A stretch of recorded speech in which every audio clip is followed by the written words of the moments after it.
Pinoy seafarer ng MV Tutor nawawala matapos atakihin ng rebelding grupong Houthi sa yung cargo ship po na na nasa may Red Sea. Noong June 12 po ito nangyari. Department of Foreign Affairs kinundena ang nangyaring pag-atake at sinisigurado na raw nila na ligtas ang iba pang Pinoy crew members doon po sa naturang barko na alam ko medyo nasira ng lubos dahil sa atake po na yan. Oy, kanina tinatry natin na makausap sana si Nika Alejo. Siya yung anak nung nawawala na second engineer na si Nixon.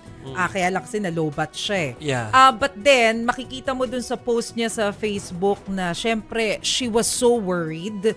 Tas nagpaabot na rin ng mensahe yung kapatid ni Engineer Nixon na nandun nakabase sa Australia, si Minda. At nananawagan na siya ng tulong kay PBBM. Kasi mag-isa to out of 22 Filipino crew, mag-isa na nawawala si Nixon na wala pa tayong alam kung ano talaga yung nangyari. So we hope for the best. Sana mahanap siya ng ligtas.